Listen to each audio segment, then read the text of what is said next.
The man who paid for her was a study in granite and grief. His name was Caleb, a word as blunt and hard as the land he worked. He stood on the porch of a house that seemed to have been carved from the same sorrow that shaped him, a silhouette against the vast, unforgiving sky. Mai descended from the wagon, her small bundle clutched in her hands, the fabric worn thin as a prayer. The wind was a predator, clawing at her clothes, whispering of isolation. There was no welcome in his eyes, only appraisal. He looked not at her face, but at the contract in the driver's hand, a piece of paper that declared her purpose: cook, laundress, housekeeper. A ghost to fill the empty spaces. He passed a leather pouch heavy with coin to the driver, the clink of metal a final, cold transaction that severed her from one bleak reality and tethered her to another. He did not offer his hand. He did not speak her name. He simply gestured toward the door with a tilt of his chin. "The work is inside," he said, his voice the grating sound of rust on iron. The door opened into a silence that was deeper than mere quiet. It was an absence, a hollowed-out thing that clung to the furniture and lay thick as dust on the floorboards. This was not a home, it was a monument to something lost, and she was to be its silent caretaker. He showed her to a small room at the back, little more than a closet with a cot. It was clean but cold, the air thin and forgotten. He left her there without another word, the sound of his heavy boots receding down the hall a sentence of profound and utter solitude. Her first days were a conversation with the house itself. She learned the geography of his pain in the undisturbed dust on a mantelpiece, in the single tin cup and plate left to dry by the sink, in the way every curtain was drawn tight against the sun. The house held its breath, and she moved within its lungs, careful not to exhale too loudly. She began her work not to please him, for she sensed he was beyond pleasing, but to carve out a space where life could persist. She scrubbed the floors until the pale wood grain emerged like a forgotten memory. She washed the windows, letting in slivers of reluctant light that fell across the room in pale, apologetic stripes. She found a small room with a locked door at the end of the hall. She did not ask about it. Some sorrows were not meant to be disturbed. Caleb watched her from the periphery, a hawk circling a field mouse. He saw the efficient, silent movements, the way she mended a tear in a blanket with stitches so fine they were nearly invisible. He had paid for labor, and she provided it with a grace that unsettled him. It felt less like service and more like a quiet reclamation. A part of him, the bitter, wounded part, resented the intrusion of order into his carefully curated chaos. But another, deeper part, a part he thought long dead, felt a strange, unwelcome stirring. It was the feeling of a frozen river in the first days of spring, the groan of ice beginning to break under a pressure it could no longer withstand.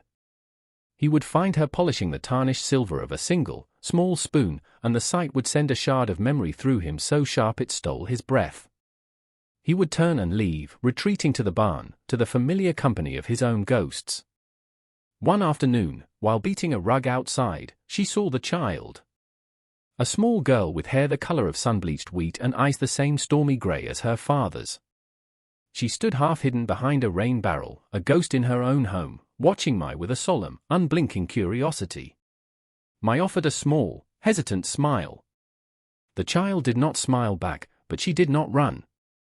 This became their ritual. The girl, Lily, would watch from a distance as Mai worked. She was as silent as her father, a small, pale echo in the vast, quiet house. One evening, Mai sat by her cot, folding a scrap of paper from a discarded ledger. Her fingers, nimble and sure, creased and folded the stiff paper until it became a delicate bird, its wings poised for flight. The next morning, she left it on the porch rail where she knew the child would see it. She watched from the kitchen window as Lily approached, her small hand reaching out to touch the fragile creation. The girl picked it up, her fingers tracing its delicate form, before she scurried away, clutching the paper bird to her chest. The following day, a single, wild prairie rose, its petals a defiant splash of pink against the muted landscape, lay on the worn blanket of Mai's cot. It was a message, an offering, a treaty signed in a language that needed no words. Caleb saw the flower in Mai's room when he passed by the open door. He stopped, his gaze lingering on the impossible bloom. He knew where it grew, in a sheltered spot by the creek where his wife had once planted a small garden. He had not been there in years. The fact that his daughter had gone, that she had picked a flower for this stranger, was a tremor in the foundation of his grief. It was the first bridge built across the chasm of their silence, and it had not been built by him. The house began to change in ways that were subtle at first, then undeniable. The scent of yeast and baking bread pushed back against the stale smell of sorrow. The rhythmic thump of a kneading dough became a new, steady heartbeat in the home's hollow chest. Ma would sometimes hum as she worked, a low, melodic tune from a land Caleb could not imagine. It was a sound so alien and yet so fundamentally comforting that it snagged in his memory. Soon, he heard another sound accompanying it, Lily's small, tentative humming, a fragile harmony to Ma's quiet song. He found himself lingering by the kitchen doorway, drawn by the warmth that radiated from the old wood stove, a warmth that had nothing to do with the fire. He would watch Ma's hands as she shelled peas or stitched a patch onto Lily's worn dress. They were hands that spoke of hardship but moved with an innate gentleness. He never spoke, but his presence was a question he did not know how to ask.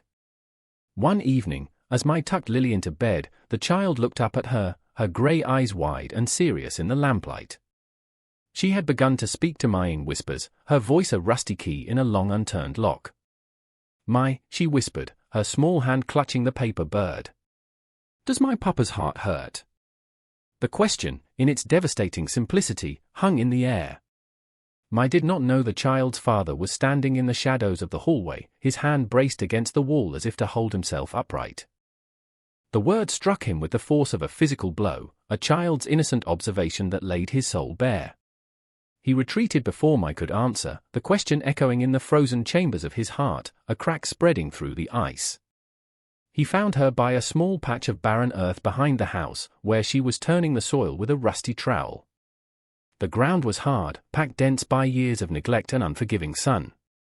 He stood there for a long moment, watching her struggle, the wind whipping strands of dark hair across her face. The silence stretched between them, familiar and heavy. "The soil is hard here," he said, the words feeling foreign in his mouth. Nothing's grown in that spot for years. It was the first thing he had said to her that was not an instruction. It was an observation, a shared acknowledgement of the world they inhabited.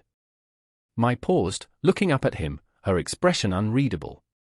She did not seem surprised. "All soil is hard at first," she replied, her voice soft but clear. "It needs care." Water. She turned back to her work, her meaning hanging in the air between them, as much about the patch of dirt as it was about the barren landscape of their lives. He did not leave. He walked to the barn and returned with a heavy spade and a bucket of water from the well. He didn't say another word, but he began to break the earth, his powerful shoulders driving the spade deep into the reluctant ground. They worked side by side as the sun began to set, two solitary figures turning the soil, a silent partnership born of a few simple words. He noticed the calluses on her hands, the determined set of her jaw. He had purchased a servant, a function, a pair of hands. But standing there, with the smell of turned earth in the air, he saw a woman. A woman with a strength that mirrored the unyielding land around them, and a persistence that promised life could, perhaps, be coaxed from even the most desolate ground. The blizzard came without warning, a sudden, violent erasure of the world. It descended from a sky the color of a bruise, a howling white fury that swallowed the horizon and clawed at the little house with icy talons. The wind screamed like a banshee, rattling the window panes and finding every crack in the walls to force its way inside.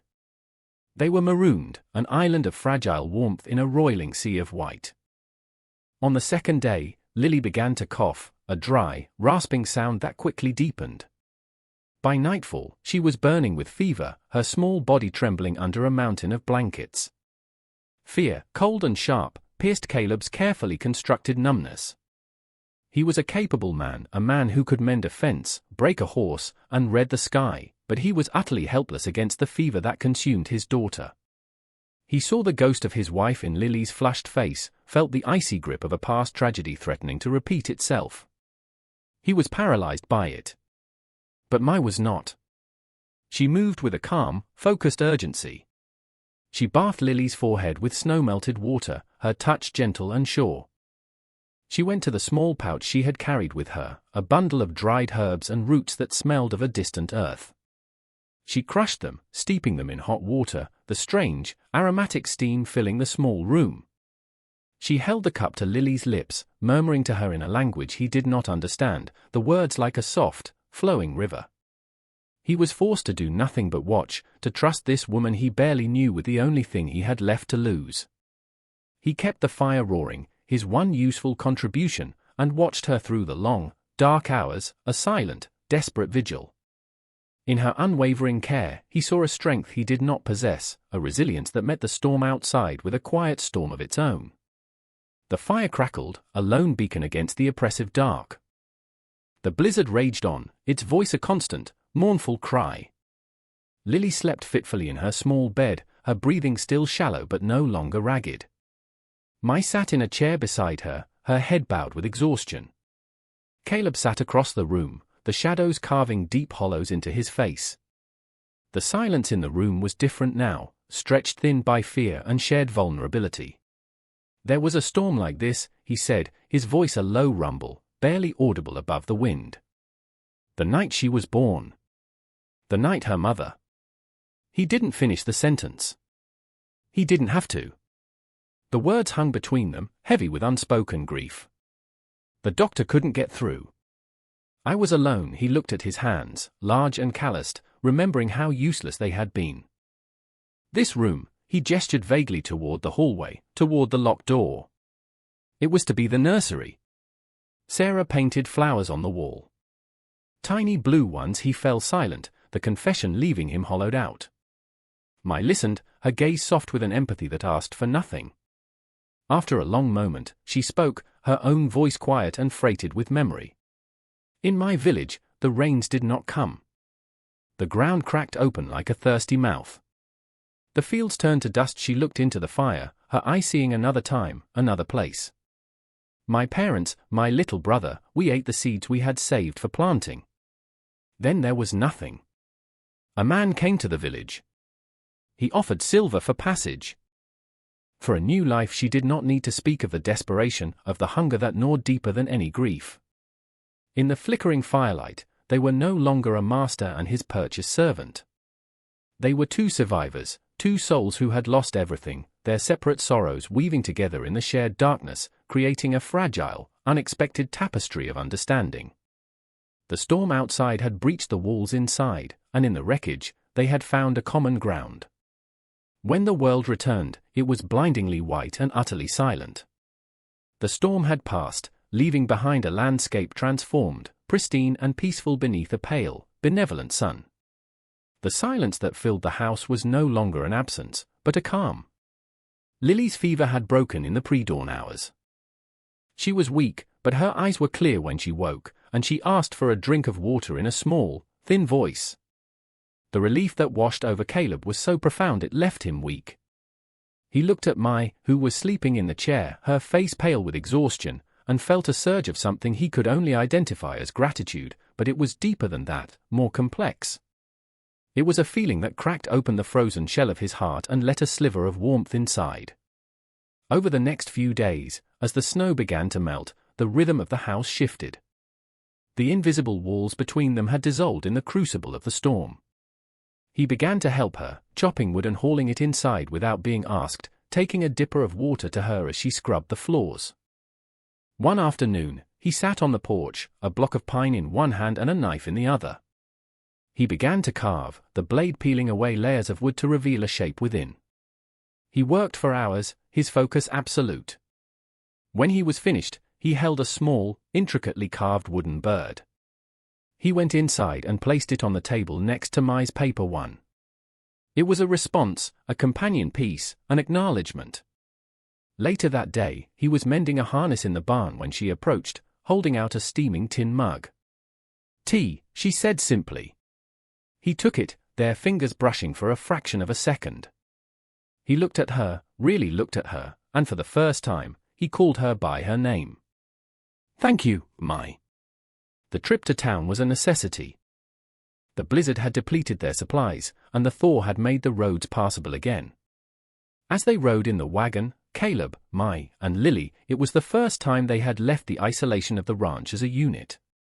Lily sat between them, a small, solid presence, clutching both her paper bird and her new wooden one. The town of Redemption was a collection of dusty buildings and even dustier souls. As they walked toward the general store, the stares followed them. Whispers coiled in the air like smoke, thin and poisonous. They saw not a family, but an oddity, the grim rancher, his ghost of a child, and the foreign woman who was clearly not his wife. A hulking man with a stained coat and cruel eye stepped out from the saloon, blocking their path. Caleb recognized him as one of the men who brokered passage and labor from the coast. "Well, well, Calder," the man sneered, his eyes sliding over Mai with a proprietary leer. "See, you're putting your property to good use." For the word property struck Mai with the force of a slap. She flinched, her shoulders curling inward. But before the shame could take root, Caleb moved. He stepped directly in front of her, shielding her with his body. His stance was not aggressive, but it was immovable. His voice, when he spoke, was dangerously quiet. "She is not my property," he said, his gaze as cold and hard as river stone. "She is my intended. My future wife. And the next man in this town who shows her disrespect will answer to me." A hush fell over the street. The man, taken aback by the quiet intensity of Caleb's declaration, mumbled an apology and retreated into the saloon. Caleb did not look at him. He looked at Mai, his expression unyielding. Then he took her hand, his large, warm palm closing around hers, and led her into the general store. He bought flour, salt, and coffee, and then, from a small glass case, a simple, unadorned silver band. The ride back to the ranch was quiet, but the silence was new. It was not the barren silence of grief, but the rich, full silence of understanding.